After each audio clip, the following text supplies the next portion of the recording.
Good afternoon and welcome to everyone, and apologies for the technical difficulties. This is sort of new technology to all of us.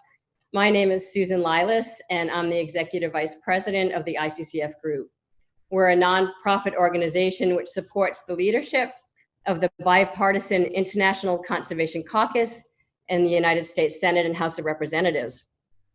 For more information about the ICCF Group, the International Conservation Caucus, and the 18 Congressional and Parliamentary Conservation Caucuses we support around the world, please visit internationalconservation.org. We are honored today to support caucus leadership in hosting this virtual caucus briefing on wildlife trade, origins of COVID-19, and preventing future pandemics. Zoonotic diseases are not a new phenomenon, as we will discuss more about today. But rarely has one had the global impact that we're experiencing with COVID-19. There's no reason to think that an outbreak like this, or even worse, could not happen again. So we must come together now to find collaborative solutions. First, I would like to thank the International Conservation Caucus co-chairs participating in today's discussion. Senator Tom Udall from New Mexico, Senator Sheldon Whitehouse of Rhode Island, Senator Rob Portman from Ohio, Congresswoman Betty McCollum from Minnesota, Congressman Jeff Fortenberry from Nebraska, Congressman Henry Cuellar from Texas, and Congressman David Joyce from Ohio. There's also, I'd like to thank the other members of the International Conservation Caucus who are calling in to participate in the discussion. Thank you all for your leadership. I'd now like to recognize our expert panelists in the order in which they will present. Welcome John Scanlan, Special Envoy for African Parks and former Secretary General of CITES. Dr. Christian Walzer, Executive Director of Health at the Wildlife Conservation Society. Dr. Jammiel Mandima, Deputy Vice President for Conservation at IFAW. And David Quammen, author of Spillover, Animal Infections and the Next Human Pandemic. Thank you also to everyone joining via live stream on YouTube. And again, thank you for your patience with that. And a special welcome to members of Parliamentary Conservation Caucuses joining us today from Africa, from Asia, the Caribbean, Latin America, and the UK. Thank you also to ICCF's many corporate and NGO partners. As discussed, this is a new format for many of us. So I'd like to give an overview of today's proceedings. ICCF will help moderate in a technical role, but this discussion will be driven by members of the caucus and by our expert panelists. Some members are joining by video and others by phone. In a moment, I'll turn over the first portion of the briefing to Chairman McCollum, who will give an opening statement before recognizing Senator Portman and Senator Udall for their opening statements. I will then invite each of the panelists to give a 5-minute presentation. We'll then moderate a question and answer period to give members of Congress the opportunity to question our expert panelists. Now, members may come and go, but we'll try to recognize all of them for the benefit of our panelists and audience. To conclude the meeting, I will turn it over to ICCF's founder and chairman, David Barron, for brief closing statements. I would now like to invite Chairman Betty McCollum to take the floor. Thank you. Thank you so much, Susan, and thank you, David. We thank you for ICCF organizing this discussion. And it's my pleasure to welcome the expert panelists with us today. We are so grateful that you are lending your time and your knowledge to this briefing. We are facing an unprecedented moment in our history, COVID-19 claiming thousands of lives, tens of thousands more are ill or will become ill, and millions are out of work. In Congress, our immediate focus is on providing relief to all Americans as we weather the storm together. However, even as we respond to the current crisis, we cannot neglect to address the root cause of this pandemic and seek out solutions to prevent the next one. Because if we don't address the root causes, the next pandemic could be right around the corner. I've read lots of books on pandemic prevention and response and preparation for today's briefing, but David Barron sharing Spillover with me was absolutely a wonderful choice. Author David Quammen, you are gifted. You are gifted because you can take a complex issue based on science, break it down so that it is extremely accessible to the reader.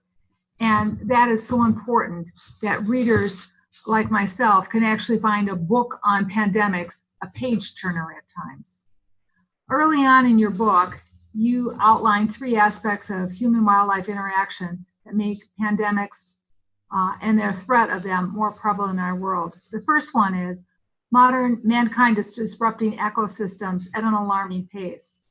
2, these ecosystems are millions of viruses, which are unseen and mostly undiscovered because they replicate inside the living cells of the host organism. And 3, human disruption of the ecosystem destroys and transports traditional hosts, and viruses look for new hosts, including the human body. In that sense, these viruses can become like an invasive species, except they're colonizing in our bodies instead of bodies of water or a forest. We'll hear from our panelists today. COVID-19 is among a category of diseases known as zoonotic, diseases transmittable from animals to humans. SARS, MERS, HIV/AIDS, and Ebola are similar infections, zoonotic diseases that first appeared in wildlife. But as the world's population grows and we encroach more and more on wild places, that will lead to increases in human-wildlife interaction. Hungry people look for protein in the meat of wild animals. The outbreak of COVID-19 facing us today was first identified in Wuhan, China, in Hebei province. Many, when it becomes the first known case in an area or a city, we look to see what the cause might be. Well, in Hunan, the Hunan seafood wholesale market, so-called wet market, well, they live and they slaughter wildlife and it's sold for human consumption. Humans are exposed to animal carcasses, blood, feces within these markets, creating high-risk environments for the spillover of viruses from wildlife to humans. Those markets and commercial consumption of wildlife are not unique to China. They exist in some form or the other across Asia, Africa, and Latin America. My fellow International Caucus co-chairs in the House have written President Trump, urging them to lead an international effort to stop these types of dangerous wildlife trade practices, which endanger global public health. Our Senate colleagues have written the Secretary of State urging the same. So we're going to hear from expert witnesses today, and I hope, along with you, to gain a better sense of wildlife practices that led to this pandemic and how the science of disease is spread, and to consider actions we can take as member of Congress working with our international colleagues to prevent the spread of future outbreaks. With that, I thank you again for putting this forum together. I look forward to listening to it. And right now I'd like to turn it over to my colleague who's been leading on this in the Senate, Mr. Portman. Thank you to Chair McCollum, and thanks for those thoughtful comments. I appreciate ICCF putting this together, and David and Susan for your willingness to moderate it. And the panelists, thank you for being here. We look forward to hearing from you. I will say I'm a little biased toward David Quammen since he was born in my hometown of Cincinnati, Ohio, where I am right now. David, it's a beautiful day here in Cincinnati, and your book Spillover has been very influential to me and to so many people. So we're proud of you here in Cincinnati. We're seeing the devastating results of COVID-19 right now. I mean, in the grim daily reports we just had in Ohio of the number of hospitalizations, the number of patients on ventilators, the number of fatalities.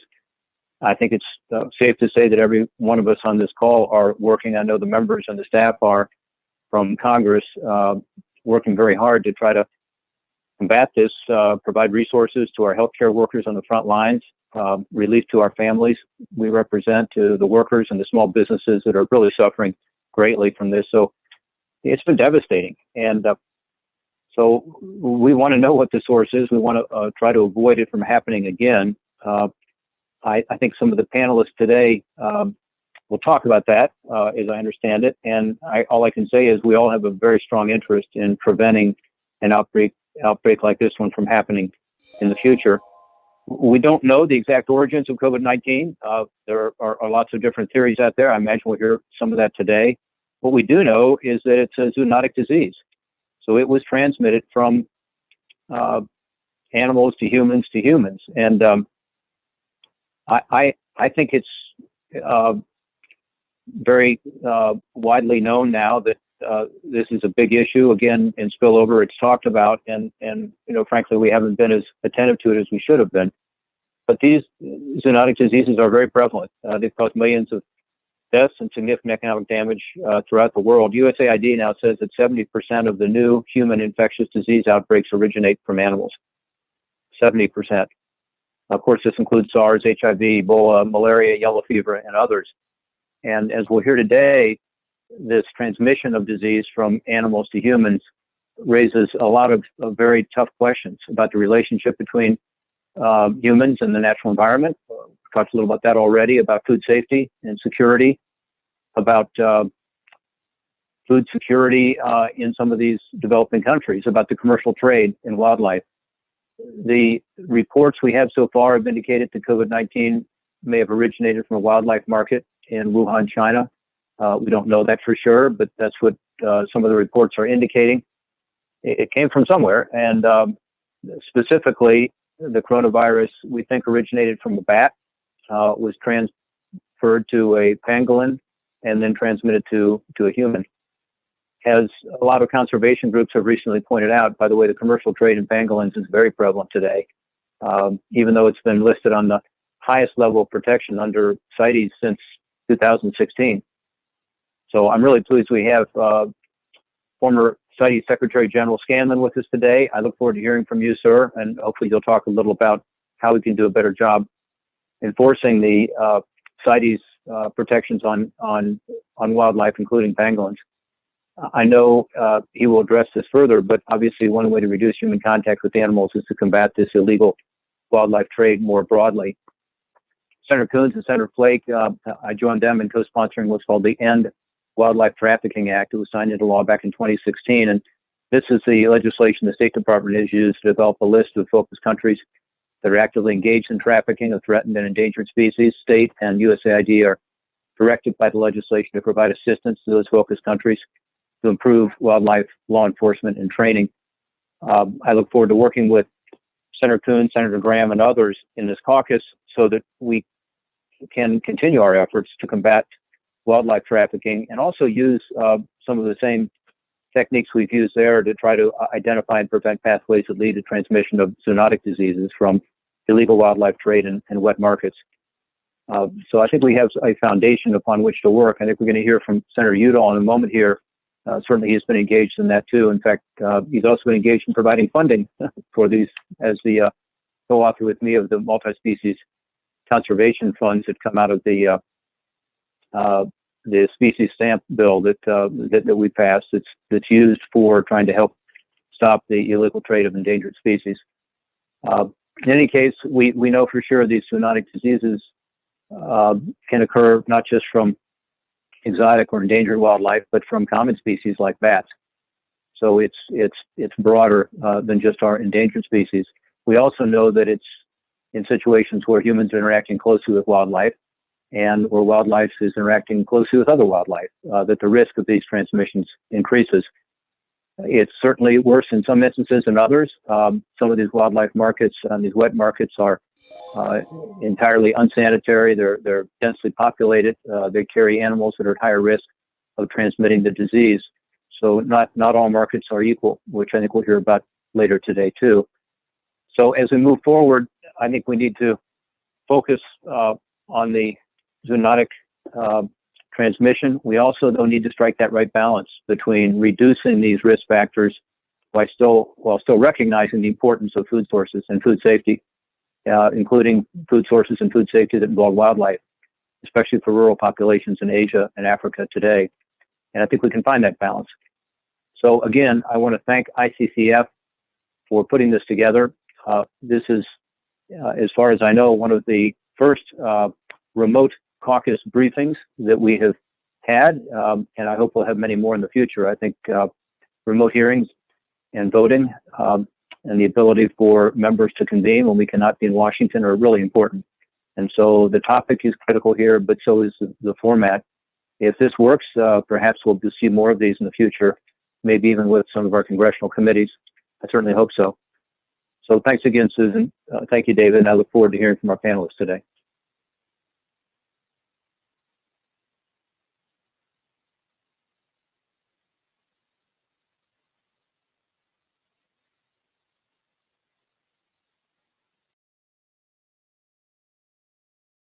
Thank you. Thank you. Thank you, Chairman McCollum. Thank you, Senators. I would now like to introduce our expert panelists. I think we have a lot to hear. Yes, Senator Udall is here. Senator, please. Yeah, let me, thank you very much, Susan. Can everybody hear me? Yes, we can. Susan, is it okay? We're hoping. Yeah. Yes, we were hoping that we would hear from you. It's a little difficult with the technology to actually know what's going on, so forgive us, Senator, please. Okay.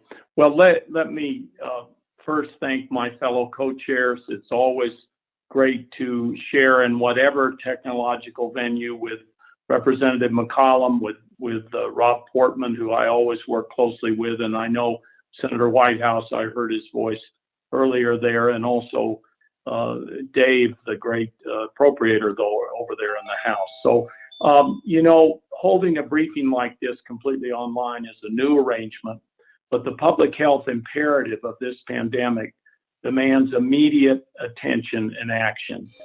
Thank you to the witnesses here today. You all have tremendous expertise, and I'm sure we will learn a lot from you. COVID-19 is not the world's first pandemic caused by zoonotic transmission, and it will not be the last. Next time, the United States and the world must be more prepared. And now that we appreciate the scope, magnitude, and severity of the cost of a pandemic, we must act to prevent animal to human transmission of viruses. That not only threaten millions of lives, but can take down the global economy. The fact is, diseases originating from animals that infect people comprise the majority of recurrent and emerging infectious disease threats we face today. This is one of the greatest public health challenges before us. If nothing else, the COVID-19 pandemic has brought into stark relief that we must devote the necessary resources to preventing and enforcing against illegal wildlife trafficking in markets. I've fought long and hard for adequate budgets for Fish and Wildlife Service enforcement as ranking member on the Senate Interior Appropriations Committee, and I'll continue to do so. And now's not the time to think about slashing USAID funds. Our NGO partners are doing good work around the world with those grant funds. It's time to increase enforcement and anti-trafficking funding to a level where we can really make a difference. I'd like to make two important points that are not receiving the attention they should before jumping off here and listening to our experts.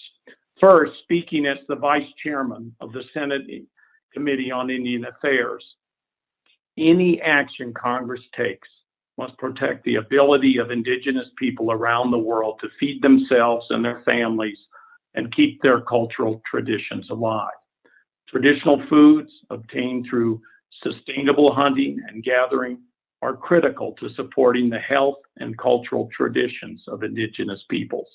And we must protect Native peoples' ways of life that stretch back millennia as we protect global health from illegal wildlife trafficking in markets.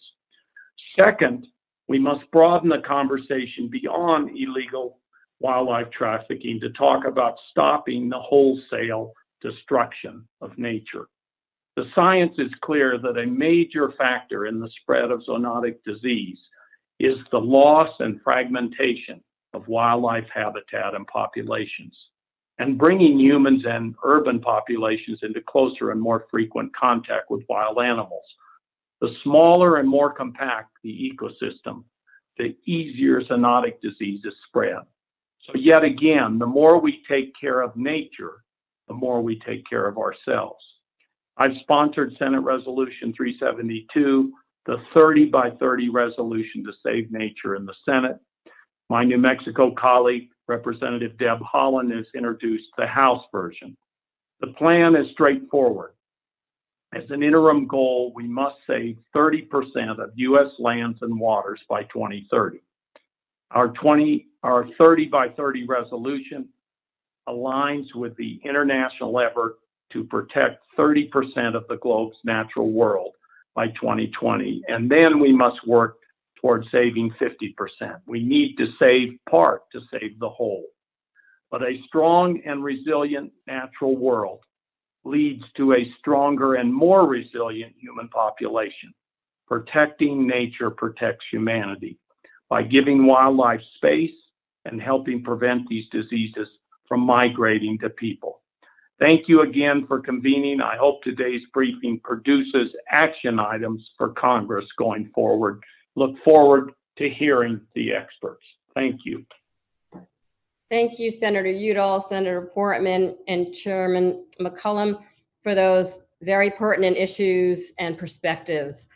We'll now hear from our expert panelists who will address different aspects of this crisis and potential solutions. And I would like to start with John Scanlan, Special Envoy for African Parks, former Secretary General of CITES. John, you have the floor. Thank you, Susan, and sincere thanks to the co-chairs for convening this Conservation Caucus and to our good friends and colleagues at the ICCF for facilitating this virtual hearing. As you're aware, a wet market in Wuhan, China may be the origin of the outbreak of the coronavirus, which has led to calls to ban all wet markets and stop all wildlife trade. Wet markets not only exist in Asia, but in Africa and Latin America, and depending on how they are defined, are found worldwide. Trade in wildlife, both legal and illegal, affects every country in one way or another. These are challenging, global, interconnected issues, and a collective effort is needed to address them. And my written testimony sets out a series of immediate short-term and longer-term actions that could be taken to avert the next wildlife-related pandemic. But in the time available, I'll just highlight a few of them. We firstly need some definitions around what we mean by a wet market and wildlife trade so that we can focus our efforts on the areas of risk and avoid any unintended consequences. For the reasons outlined in my written testimony, I talk of high-risk markets, wildlife trade, and consumption. Wet markets, wildlife trade, and consumption that do pose a high risk to human health should be banned immediately as a precautionary measure. But these decisions can only be taken at the national level. But to be effective, any bans or closures of wet markets and any further restrictions on wildlife trade and consumption will need to be applied and enforced across all countries to stave off future pandemics. As such, we need to embed this decision-making into an open and transparent international legal framework. There is, however, at present no international legal agreement that enables wildlife markets, trade, or consumption to be banned on public health grounds. The international regime for regulating wildlife trade, combating illegal trade and wildlife crime more generally is inadequate for regulating the high-risk wildlife trade markets and consumption that could lead to the next pandemic, as well as for ending wildlife crime. International trade in wildlife is regulated through a convention known as CITES, but trade is regulated to avoid overexploitation, and wild animals and plants are brought under its trade-related controls based upon agreed biological and trade criteria. It does not take public health issues into account in its decision-making. By way of example, pangolins are listed, as we heard, but the horseshoe bats are not.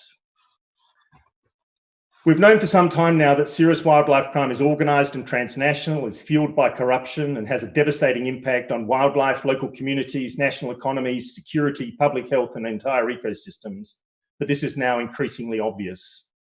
With new national and possibly international laws being enacted to ban high-risk wet markets and trade in and consumption of certain wildlife on public health grounds, the need for an effective global enforcement response is greater than ever. If not, such markets and trade may simply move underground, which will further exacerbate the problem rather than diminish the health risk. Yet remarkably, there is no global legal agreement on wildlife crime. Profound changes are needed to the current legal framework if we are to have any hope of preventing the next wildlife-related pandemic. Firstly, we need to amend CITES to directly incorporate public health issues into its mandate or develop a new agreement. And secondly, we must treat wildlife crime as a serious crime and embed it in the global criminal law framework by bringing it under the UN Convention Against Transnational Organised Crime. And to be as effective as possible, a scaled up enforcement effort will need to be complemented by well-targeted demand reduction campaigns, and where necessary, initiatives to provide alternative sources of protein and livelihoods to people severely affected by any bans, noting that traditional uses should not be impacted. It is best, however, to take measures to stop the illegal taking, trade and consumption of wildlife before it ever happens, by better protecting wildlife at its source and its habitat. When they have a stake in it, local communities are the best protectors of wildlife at its source before it ever enters illegal trade, thereby helping avert the next wildlife-related pandemic. Wildlife-based tourism revenue is a critical part of the financing of nature conservation, especially in developing countries. The current loss of revenue and related jobs is seriously challenging wildlife protection efforts and could lead to an increase in poaching, degradation of ecosystems and instability, thereby increasing the threat posed by high-risk wildlife trade. We must find a way to bridge this financing gap. And looking ahead, in order to better protect wildlife at source, we need to focus our collective efforts around large-scale, long-term commitments to wildlife-rich places that are included in protected areas and other effective area-based conservation measures, and that can deliver multiple benefits. When well managed, these areas provide security for people and wildlife and bring about stability and law and order, creating the conditions needed to attract tourism, secure carbon, combat poaching, protect biodiversity, and create decent local jobs in remote areas. Yet while there are multiple benefits of nature conservation, these are not sufficiently recognised by health, development, or security initiatives or financing. As the benefits of effective nature conservation extends well beyond wildlife, so too must the sources of financing. Co-chairs, if we manage to take these actions, I believe we will be well placed to avert the next wildlife-related pandemic. But if we do not act boldly now to institutionalise the changes that are needed to laws, funding, and programs, I fear we may find ourselves back in the same place in the not too distant future. My written testimony is available and I'll provide it online as well. And I thank you very much for the invitation to address you today.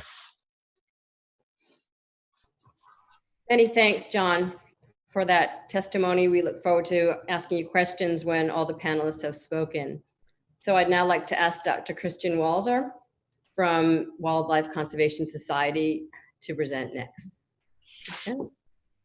Good afternoon, US Senators, members of Congress, International Conservation Caucus co-chairs, and members of the International Conservation Caucus. Thanks very much for the opportunity to testify. I'm Dr. Christian Walzer. I'm a board-certified wildlife veterinarian, the Executive Director of Health at the Wildlife Conservation Society, and a tenured professor in conservation medicine. I've spent the last 30 years of my career working globally at the interfaces between wildlife and humans and livestock. For 125 years, the Wildlife Conservation Society has pursued a singular mission, that of saving wildlife in wild places on a global scale. Today, WCS, headquartered at the Bronx Zoo, has boots on the ground conservation programs in more than 60 countries and across the world's oceans. WCS has scientists, veterinarians, conservationists, and many other experts whose years of experience in wildlife health, wildlife trade and trafficking, and conservation inform our views and policies. My testimony here adds to the written testimony which is available. And it focuses on 3 core recommendations for immediate US government leadership and action to prevent future pandemics. And that is to end the commercial trade and use of wildlife for human consumption through diplomatic, programmatic measures, provide federal agency support to enforce closures globally, and to bolster USAID food security and nutrition programs that provide for alternative protein sources for food insecure communities affected by such closures. Support and ensure adequate funding for USAID Emerging Threats Division and the proposed strategies to prevent spillover initiative and the Global Health Security Program, and to protect intact ecosystem health by funding programs including USAID biodiversity, combating wildlife trafficking programs, the Global Environment Facility, US Fish and Wildlife Services international programs. The COVID-19 coronavirus has really catapulted across the ever-evolving interface between wildlife and humans.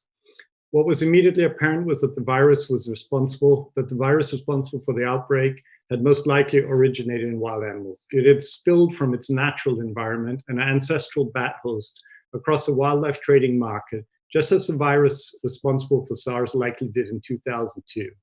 It is really essential to understand that more than 75% of all new infectious diseases in humans have their origin in animals. More than 335 emerging infectious disease outbreaks were reported worldwide between 1940 and 2004, which is more than 50 per decade. This rate of outbreaks is increasing. Among emerging infectious diseases specifically, about 70% of the outbreaks have originated in wildlife. However, conclusively determining index cases is always difficult, but have been associated with wildlife trading and processing markets for human consumption.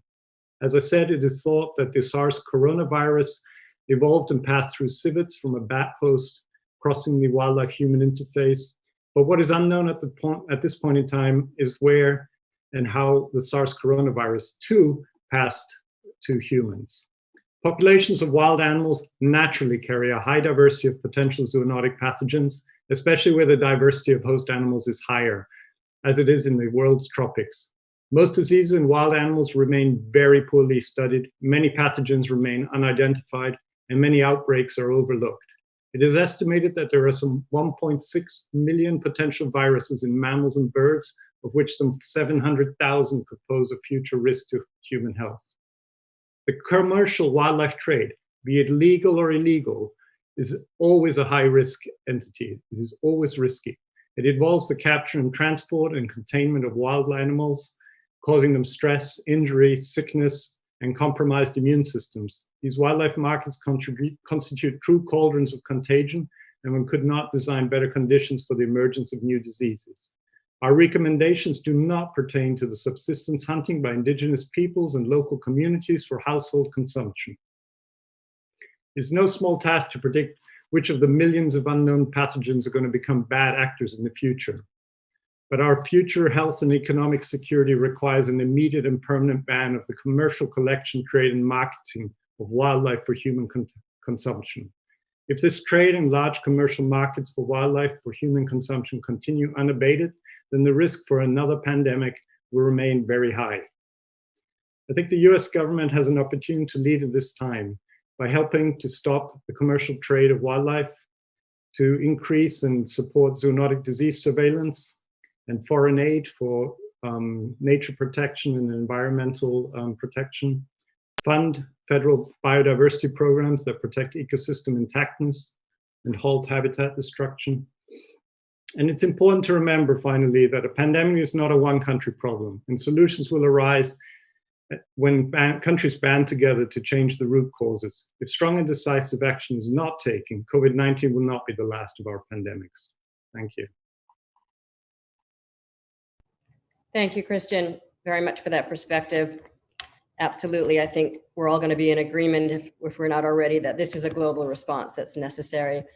I'd like to ask Dr. Mandima from IFAW now to talk about the law enforcement component that is key to the solutions that we need to achieve. Jammiel? International Conservation Caucus and members of Congress, and ICCF for inviting me to testify on this very important issue of linking commercial trade, consumption of wildlife, COVID-19, and how we should resolve to avoid future pandemics.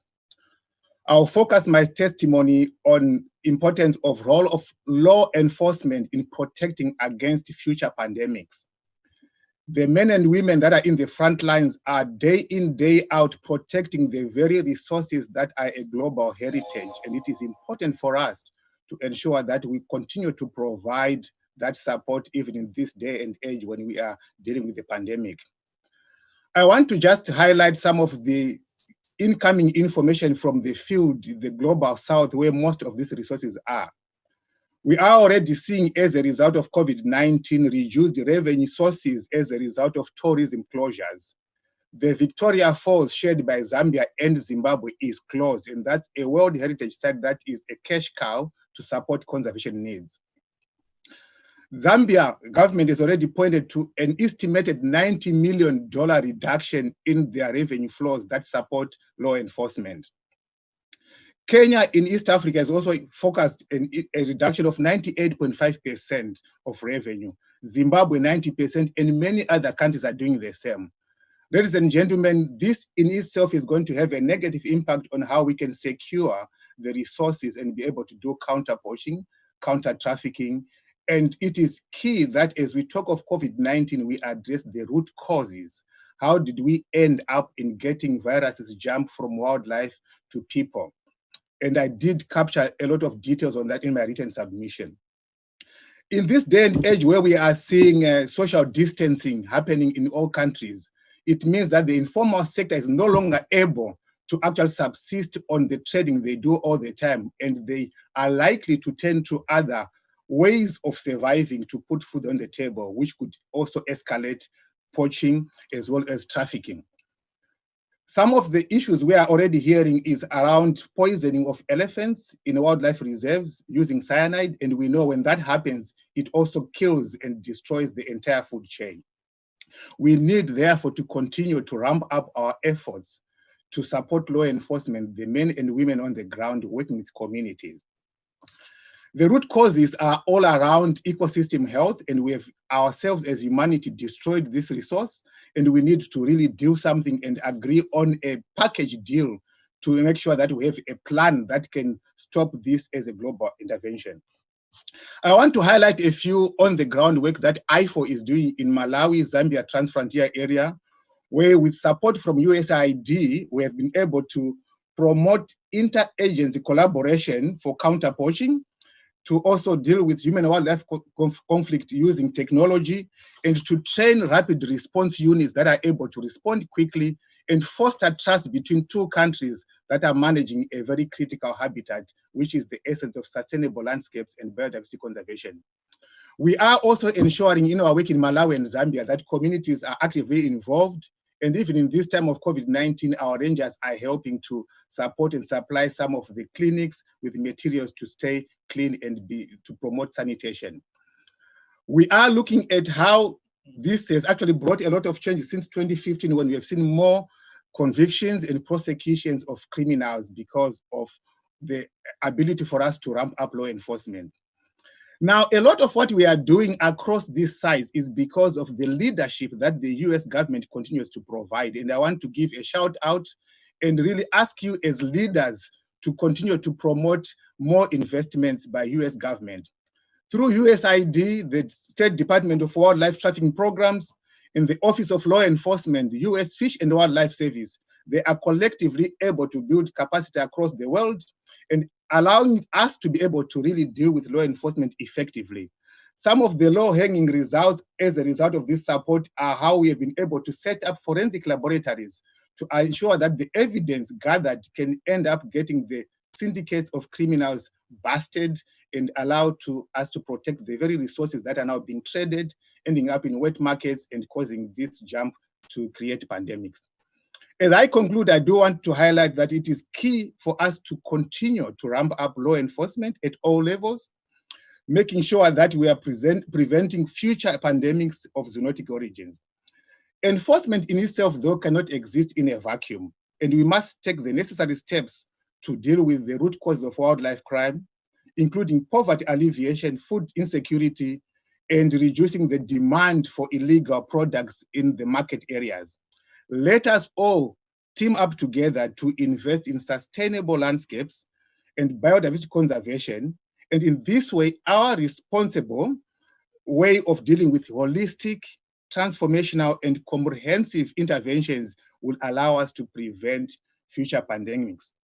I really want us to all take bold action, explore options for debt swaps for nature, and anything that should be in the toolbox so that we are able to do business differently from what we have been doing, because this is a global issue. It is important for us to ramp up law enforcement and again to have US government leadership as we deal with this issue of pandemics. Thank you again for the chance to testify, and I look forward to your questions. Thank you, Jammiel, and for pointing out that this will take a multi-stakeholder approach. There's no question. And now for our last expert panelists, I'd like to invite David Quammen, author of the prophetic book, Spillover, Animal Infections, and the next human pandemic. David? Thank you very much, Susan. And thank you, senators and congresspersons, for giving me the chance to talk with you this afternoon. Thank you, Dave, for inviting me to be part of this. Thank you in particular, Senator Portman, for that very friendly call out. I envy you springtime in Cincinnati right now. We've got fresh snow on the ground here in Bozeman, Montana. I'm going to skip through the first couple of paragraphs of my remarks as I sketch them down, because they were going to be the ABCs of zoonotic diseases, but everybody here already knows the ABCs of zoonotic diseases. We've got these strange viruses. They come out of wildlife. There's been a drumbeat of new viruses emerging over the past 60 years. Machupo in Bolivia, 1961. Marburg, coming out of Uganda to Marburg, Germany, 1967. Ebola, 1976. Sin nombre virus in the Four Corners area, 1992. Bird flu, Hong Kong, 1997. Hendra virus, 1994 in Australia. Nipah virus, Malaysia and Bangladesh, 1998. SARS out of southern China, 2003. MERS, the Arabian Peninsula, 2012. And I haven't even mentioned HIV. We now know from good, solid molecular evidence that the AIDS pandemic began with spillover of a chimpanzee virus from a single chimpanzee into a single human in the southeastern corner of Cameroon back around 1908, give or take a margin of error, 1908. Very different from the story that most people think they know about the origins of the AIDS pandemic. But that is an excellent example of how bushmeat, quote unquote bushmeat, can trigger an international pandemic. Some of these new viruses also have high rates of mutation, meaning they can evolve quickly and adapt to new circumstances. And that capacity for fast evolution might allow them to improve their transmissibility among humans, increase their virulence, or possibly decrease their virulence as they replicate and spread. And it might also allow a virus to work around a vaccine.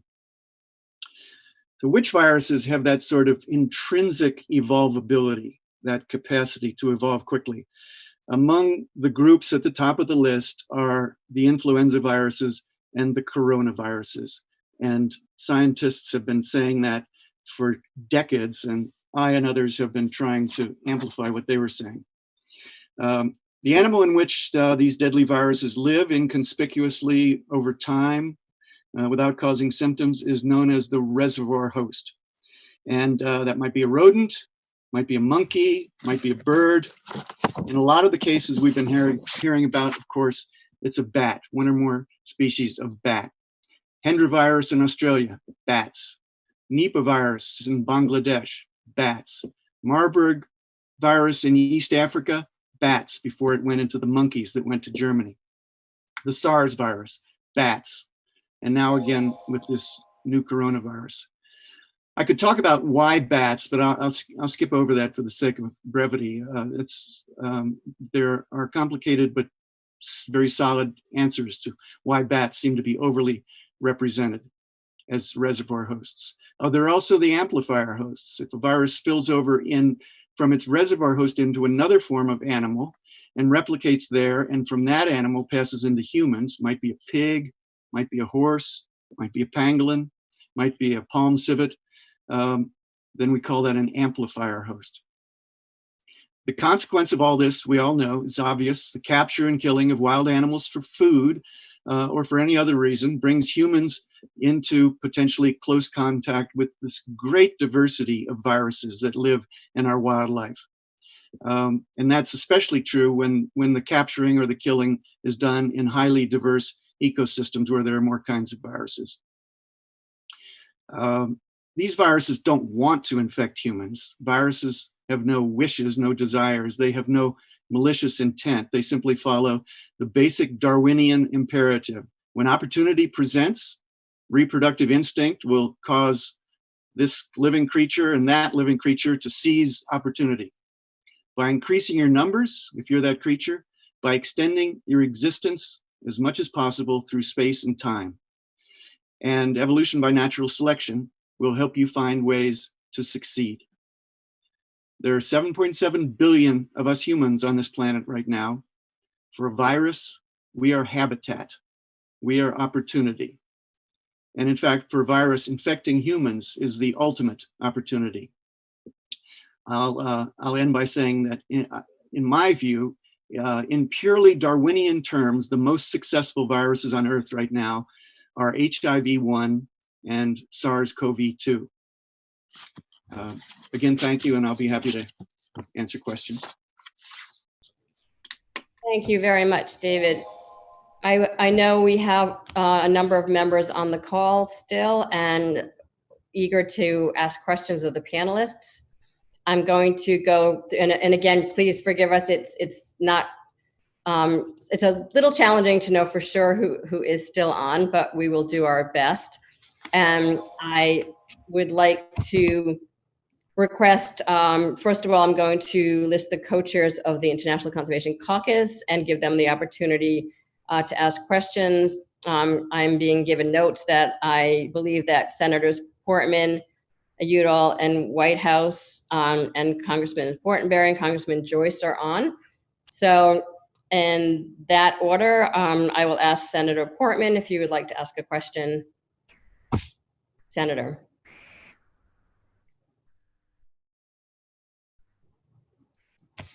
Okay, then we will go to Senator. Thank you, Susan. Oh, okay. Susan, can you hear me? Yes, I can. We can all hear you. Great. This is Rob Portman. I'll just ask a quick question, and then I'd love to hear from my colleagues. And this is, I think, best addressed to you, Mr. Scanlan. It has to do with recent reports we've seen in the Wall Street Journal and elsewhere that China is now offering a rebate, a 9% rebate, we're told, on the export of animal products. And we're understanding that includes snakes, turtles, primate meat, beaver, civet, cat, and musk, and other things. Does this concern you? Could this increase the spread of zoonotic diseases?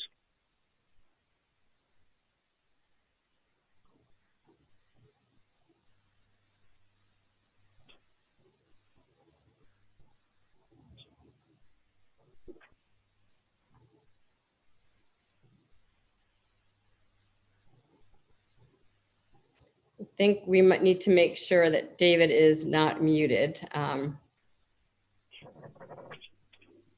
David, can you hear the question? Or was that for John? That was for John, and I understood. Oh, wonderful, John. Right, Senator? Yes, thank you, Susan. Are you doing one question at a time, or are you collecting some one at a time? Yes? We'll do one at a time. Okay, thanks. Thank you very much, Senator, for the question. I'm not familiar with the exact nature of this rebate. I think what we wanting to see now is a greater emphasis on the health implications of any wildlife market or wet market, trade or consumption. To date, a lot of the focus or primary focus has been on sustainability of trade, on factors of the survival of the species in the wild. And what we need to move to is to incorporate within our thinking referencing to the health impacts of any market that's selling wildlife, any trade or any consumption, which is a shift in thinking from where we've been with traditional thinking about wildlife, trade, markets and consumption. So I think we need a fundamental shift in thinking, not just in terms of national actions, but we need to build this into the international architecture. And I would suggest we build it into the CITES Convention by building a new stream of interest in human health and allow decisions to be taken on the basis of human health, be it listing a species. For example, horseshoe bat is not listed, but you'd think it would be listed if it's a human health issue. And to look at human health issues in terms of any decisions that relate to trade and consumption. So I think we need a fundamental shift in thinking away from sustainability to adding to that fundamental consideration of human health aspects of any decisions relating to markets, trade or consumption. Thank you. Thank you, John. Senator Whitehouse, do you have a question? And now panelists are all unmuted, so we should not experience that delay. Thank you again for bearing with us. Great, thank you for unmuting me. And thank you for the hearing. I think we have a real opportunity to reach beyond the traditional audience of conservation groups, now that there's a clear understanding of how this element of our failure to address natural conservation has created this terrible disease risk for mankind that we are now living through with COVID. And I'm wondering what you think, what the panel thinks, and they can take this as a question for the record if they'd like, and just get back to us in writing. What are the key touch points in international organizations and in international law and perhaps in US trade policy that would allow us to have the most direct effect at trying to protect these animals, protect their habitat while keeping them out of wet markets and other places where the disease transmission takes place? But anyone from the panelists, Christian, would you like to answer that? Yeah, so I think it's really important. Thank you very much for that question. And I think it's really important to clearly understand the disease risk is not dependent on if it's sustainably harvested, if it's legal or illegal. It's the simple fact of using wildlife as a food source on a commercial scale. It's a numbers game. You're bringing huge amounts of wildlife together at a certain point with many, many people and creating opportunities where viruses can skip through the various barriers to enter humans. And, you know, we have to be careful. Some of the countries which are, seen as a source and where most of these large markets are, China and Vietnam, have already reacted very, very rapidly. And, you know, February 3rd, China already banned the trade of wildlife. The president himself, Xi Jinping, actually issued a statement, and now movement is going on to turn that into a permanent ban. And also Vietnam has stepped up and said we will permanently ban the use of wildlife. So we need to be careful that in the actions that we support and everything, we're not behind that curve. We need to be ahead and support countries to enable them to ban wildlife trade on this scale. And I really want to make it clear, it's not about sustainable use. It's commercial, large scale wildlife trade, which is happening in urban centers by the new middle class that has the money to buy this very expensive and luxury products. It's very important to say that. But we need to be ahead of the curve and support other countries to now move forwards to also ban this use of wildlife. Thank you, Christian. Thank you, Senator. I'd like to call on Congressman Fortenberry next. Congressman, do you have a question for our panelists?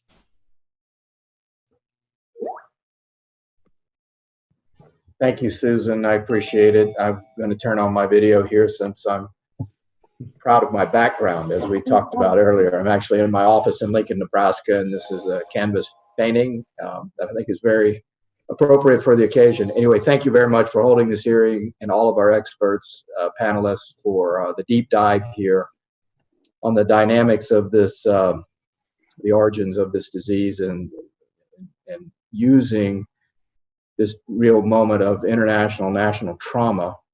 There's so much suffering, so much difficulty that began to unpack creatively through this technology, the longer term answers that we have to find.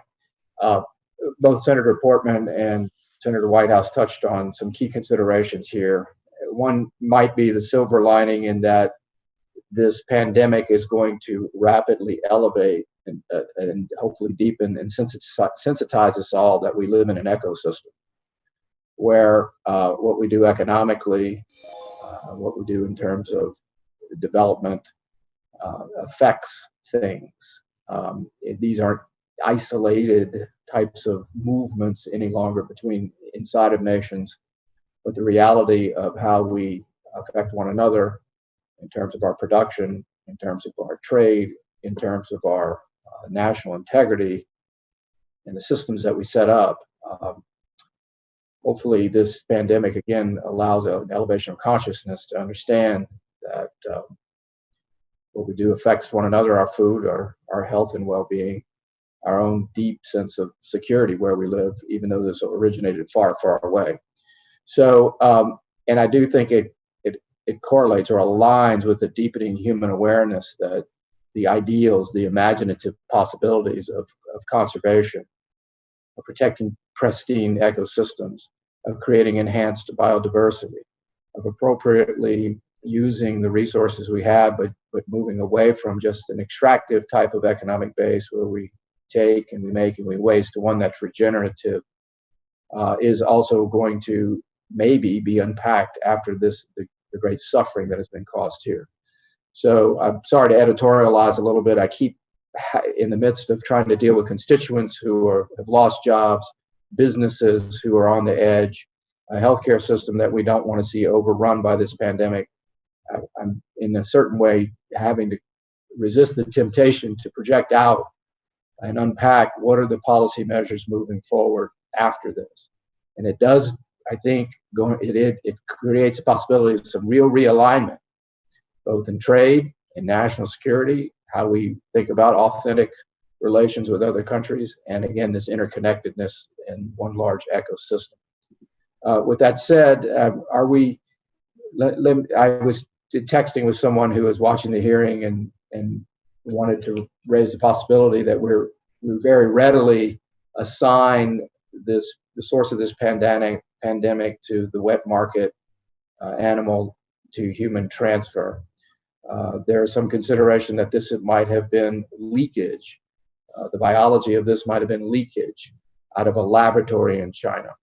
So this is a little bit of an aside for this hearing, but I do think it's an important dynamic to understand that the manipulation of viruses and the potential weaponization of this is another problem that we have. That we'll spend a lot on bullets and armaments and such, but the reality of this kind of thing, again, being unleashed in the world, whether or not this is intentional, whether or not it was accidental, or whether or not, yes, it's fully explainable through the wet market dynamic, again, is another problem for humanity and is going to raise consciousness about this. Do any of you have any comments on those theories that are out there?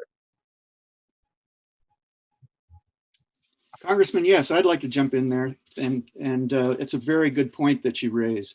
And I think it really sort of divides into 2 points very quickly. First, I've also seen the coverage in the Wall Street Journal this morning about some, I believe it was some memos in the State Department that passed maybe a year ago after representatives of the US State Department were sent to the Wuhan Institute of Virology to take a look at it and to take a look at the level of biosecurity there for the research that's being done on dangerous coronaviruses, particularly in the lab of Dr. Zhengli Shi. Those biosecurity measures are very, very important, and the scientists I talk to agree that it's very important, first of all, to do research on dangerous viruses discovered from the wild, and secondly, to make sure that it's very secure so that there is no leakage. In this case, although there was concern raised in the State Department that there might be a risk of leakage, there is no evidence that this virus has leaked from a laboratory at the Wuhan Institute of Virology. I would be very interested to see that evidence if it existed, but it's not there, and I don't expect it to be there. I expect that this has come from a wild horseshoe bat. However, there is also, there's a scientific paper that I have in front of me that was published in The Lancet, very respected British medical journal, and it talks about the first 41 confirmed patients in Wuhan, and it says most of them had direct contact with the Huanan wholesale seafood market, most of them. So this was published in February, and since then people have commonly been saying this virus comes from the Huanan wholesale seafood market. There was some sort of a spillover, either from a bat or from an amplifier host, such as a pangolin. But people who have read this paper closely, including an American physician and scholar named Daniel Lucy, he has pointed out that it says most of the first cases have come from the market. 27 out of 41 of the first cases were traced directly to the market. What about the other 14? He says, what about the other 14? And if you look at the data carefully in this paper, you see that the very first confirmed case, confirmed on December 1st in the city of Wuhan, had no known direct or indirect contacts with the Huanan wholesale seafood market. the very first case. And as Daniel Lucy says, what that suggests is that this virus was circulating in the community of Wuhan during the month of November for that person to become infected and show symptoms by December 1st. And what Dr. Lucy suggests is the idea that this virus did spill over from a bat, but maybe the bat hadn't gotten to the market yet. It spilled over into a human. It circulated a little bit, or maybe more than a little bit, in Wuhan. And then eventually humans carried the virus into the Huanan wholesale seafood market, as well as carrying the virus out of that market. This is a paper by Huang, Huang, and colleagues, Clinical Features of Patients Infected with 2019 Novel Coronavirus. I can send the link to Susan if anyone is interested in it. She can pass the link along. Thank you. Thank you very much. Very thoughtful. Thank you.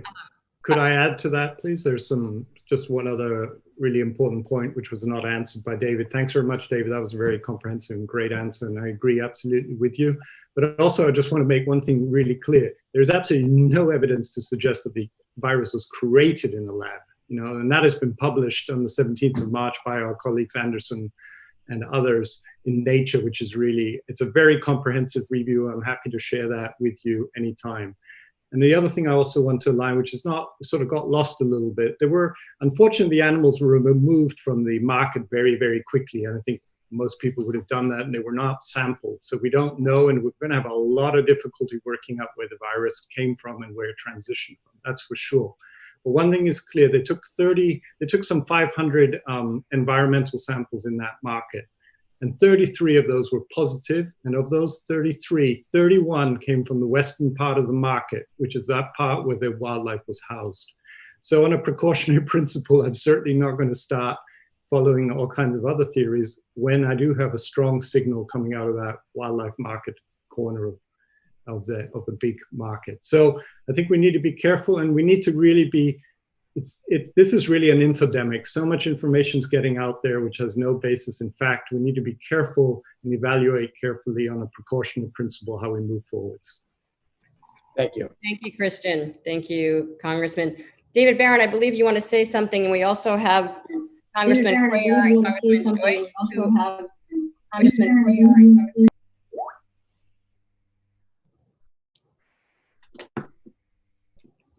Barron, I understand you want to speak before Congressman Cuellar and Joyce. No, let the congressman go ahead. I'll follow up. Thank you. Okay, perfect. Thank you. Congressman Cuellar, would you like to question the panelists? Thank you so much. Susan, thank you so much. And I want to thank all my colleagues, House members and Senate members so much for doing this. And to the panelists, thank you so much. David, again, thank you. My question goes to David Quammen. David, I've been reading the book, your book that was written, I think, in 2012, Spillover. I want to thank David Barron for sending this book over. And what I want to ask you about this particular book is you wrote this book back in 2012. What were the warning signs that we missed that could have prevented COVID-19 from emerging and spreading? Number one, what were the warning signs that we missed? And second of all, you wrote about different other issues that we've had. How is this coronavirus different from the ones that you wrote about back in 2012? Thank you, Congressman. I'll answer that. I've lost my video link, so I don't know if you can see me. I can't see anyone, and I'm not sure what button I touched. This new coronavirus, you're right, that I wrote in 2012, the book was published, and I wrote about the case of SARS, which was a coronavirus, eventually shown to have its reservoir host in a bat, came out of the bat somewhere in southern China in the Pearl River Delta area, got to Hong Kong, spread through a hotel, the Metropole Hotel, and then was carried in people who flew off home from vacations to Toronto, to Singapore, to Beijing eventually, Bangkok, and Hanoi. And very quickly, this virus spread to those cities and spread from human to human readily. There were super spreaders, very important phenomenon, the super spreading phenomenon, meaning one person, usually in a healthcare situation, possibly having a respiratory crisis, infects an extraordinary number of people, might infect 20 people, this one case. So there were super spreaders in Toronto, for instance, and in Singapore. SARS eventually was stopped by very good science and public health response, contact tracing, quarantining, and so that it infected eventually 8,000 people and killed 774, 10% case fatality rate. How is it different from this virus, this disease? It wasn't as transmissible as this disease. It did not have the silent transmission, the cryptic transmission that this virus has, which is what makes it so very dangerous, but it had a higher case fatality rate. If this virus had a case fatality rate of 10%, we would be facing misery and death far beyond what we're already facing. So it's an important difference that's probably it's partly a matter of response and public health and control, but it's partly just the inherent capacity of that particular virus to kill 10% of the people that it infected. This virus doesn't need to kill people to be very successful.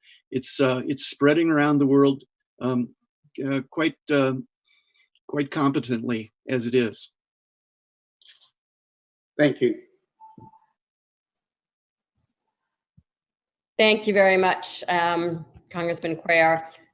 Congressman Joyce, do you have a question for our panelists? Yes, can you hear me? Yes, we can hear you. Okay. It would appear, now I'm not a scientist, but it would appear that these unregulated, unhygienic wet markets or live animal markets are the perfect incubators for these viral infections. And yet some wet markets bring together animals that carry diseases from different ecosystems into one location, which probably helps facilitate the spread of this in a way that might not happen otherwise. What, if any, safeguards are taking place in countries like China to address those concerns? So I can address that. You're quite right. The main point is that these markets bringing together a huge amount of different species from all over the globe or all over the region, and they are able to exchange these viruses. So in the past, there was always a thought that you could sanitize these markets and that it was related to sustainable or illegal trade. The short answer is there is no safe consumption and use of wildlife on this scale, on a commercial scale. And the measures that are being taken, WCS is working with our partners in China and throughout Southeast Asia to work on new legislation and new regulations that stop this trade and that limit the use of wildlife generally. So it's a very, very active scene at the moment. All the legislation is being revisited. In China, it's the wildlife protection law, the biosecurity law, and the animal epidemic prevention law. All of these are being revised, and so we really hope that in a few weeks, a few months, this will be fixed in legislation, and that will change the risk potential massively. And then, we'll have to address other markets and other interfaces, as John has brought up and others. There are many other interfaces that we will need to address, but the most important is these live animal markets where animals can be shedding for days and days on end. And then we'll take the next step after that. Thank you. Thank you. Thank you. We also have a number of members of the caucus who are with us now that we've heard from the co-chairs, and I'm going to call on those one by one. If you have a question, please ask. If you don't, if you wouldn't mind just telling us, we can move on to the next member of Congress. So Congressman Quigley, would you like to ask a question?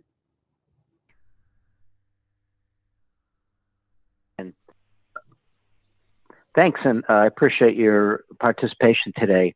I'd like for someone or a couple to talk about where we are with communication and cooperation between governments, health organizations, law enforcement, wildlife organizations. How is it now, and how how can it get better? Should I go? Please. Yeah, Jimmy. Thank you for that the question, Congressman. What we are doing right now, there are a lot of ongoing conversations amongst NGO members to build alliances and try to scale up some of the existing collaborations between government, private sector, the health sector, development sector, and in particular ensuring that we can really nip the bud of the root causes around coordinated development initiatives and securing space for wildlife, and in the process minimize the contact between human beings and wildlife. Because ultimately we realize the problem of really pandemics is a human problem, not a wildlife problem. Pandemics know no borders, wildlife knows no borders, but we are the ones in our quest for development and food production and consumption habits that are perpetuating this. So we are really fostering those dialogues. And our belief from IFO is that we need to scale that up and double down and make sure this is a global initiative, and are all talking about that, and to marshal and get resources that can be put in long-staying power. Thank you. Yeah, so maybe if I could add to that from a One Health perspective. So in 2004, the Wildlife Conservation Society developed a One Health perspective, and that's been recently upgraded with the help of the German government. And the point is, when we want to address these kind of complex issues at the interface between the environment, humans, and wildlife, we need a very comprehensive and holistic approach to health. And that, in the international organizations that we need to coordinate better with, is definitely the WHO, OIE, FAO. That is really important to strengthen this tripartite collaboration. But also, under the guidance of USAID projects, we were able to really develop a strong workforce and capacities in many of the countries which are the origin of these viruses. So, coordinating US agencies with international organizations in a One Health approach is definitely the way forward. Thank you. Thank you, Christian. Shall we move on to the next question? I would like to call on Congressman Walzer. Congressman Walzer, would you like to question the panelists?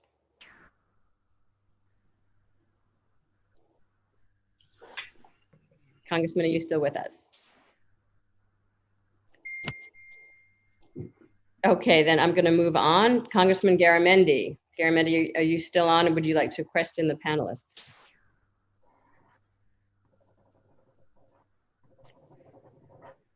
All right, then we're going to move on. Again, it's a little bit difficult to know for sure who's still on, but Congressman Carter, are you with us? Congressman Westerman, are you with us? Would you like to ask a question of our expert panel?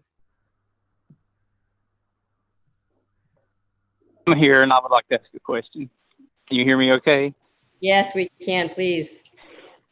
Okay, thank you. Very informative discussion. I appreciate you all doing this. And as I listened early on, I heard a lot about the importance of habitat and biodiversity. And I'm going to put a shameless plug in here for the Trillion Trees Act, because that's a lot of what we're trying to accomplish with the Trillion Trees Act, is to have healthy forests, which creates good environments and habitat for all kinds of wildlife and species. And we all know that trees are good for removing carbon and storing it, trees and sustainable forestry.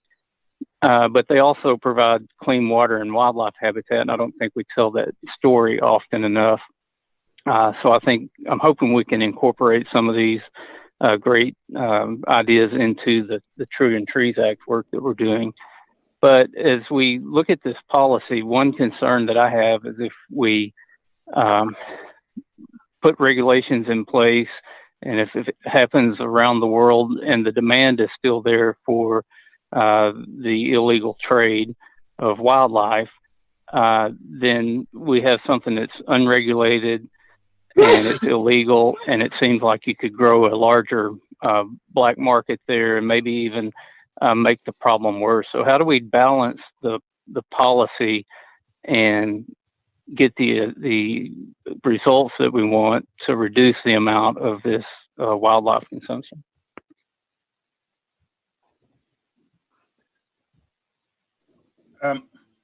I'll come in quickly on the habitat protection, just to say, if you look at natural resources in most of the source countries, these are really the social safety nets for which the local inhabitants are dependent on governments. And there is an appetite among local communities and willingness among governments to really collaborate across borders. So a lot of the transboundary initiative, trans-frontier conservation area initiatives, have been voluntarily initiated on a recognition of the shared common good that they need to be able to foster joint management and coordinated development. What we need to be able to complement that now is to mobilize the resources required, build the necessary capacity, and be able to have a longer-term multi-year staying power to establish lasting governance bodies, capacity which is on the ground by communities, by governments. And in that way, we deal with the real root causes to sustain and help for resilience moving forward. Thank you. Thank you, Jammiel. Anyone Can else? I chime in there, Susan? Yes, please, John. Yeah, I think it's very important that we focus on places of high biodiversity value. What we've seen through the work of African parks, we've seen in Mozambique with Gorongosa, we've seen with Northern Rangelands Trust in Kenya, we've seen through the work of WCS and others, is that when you can focus on a place and invest in a place over the longer term, you get multiple benefits. You provide security for people and wildlife. You can generate local employment. You can secure the carbon. You can generate employment in so many different ways as ranges, etc. But what we need to do is focus on places that are biodiverse rich over the long term, invest over the long term, recognize the multiple benefits in terms of development, in terms of climate, in terms of biodiversity, and in terms of human health, with stopping these wild animals being taken for one reason or another, as well as plants and trees you were talking about. So if we can do that over the longer term, we're going to get fantastic benefits, because local people, where they have a stake in it, are going to be the best protectors of the wildlife. So, but we also need to look at other sources of financing. If there's a development benefit, a security benefit, a health benefit, we need to also build into their thinking that they ought to be investing in wildlife conservation as well. The other thing I think we need to do is put much more pressure on importing states. The US has the Lacey Act. You have an obligation on importers to show legal origin of any wildlife, be it a plant or an animal, before it comes in. We really need to globalize the Lacey Act and have all countries put in place the same obligations on importers, that if you are importing wildlife from any country, you need to demonstrate that you legally sourced that wildlife, whether it's an animal or a plant or timber or a fish. Without that, we've only been relying upon CITES, which is 36,000 out of 8 million species. Large number of species are not covered. And it's a trade convention, not a wildlife crime, not a crime convention. So I think focus more on places over the longer term, multiple benefits, and let's globalize that Lacey Act approach through a wildlife crime protocol under the UN Convention on Transnational Organized Crime, to put pressure on importing states, to put pressure on those that are importing wildlife to show legal origin under threat of criminal sanction. Thank you, John. Thank you all panelists, members of Congress. Before I turn it over to David Barron, I want to say that the written testimonies of all our panelists have been given to the members' offices. They will be in the Congressional record.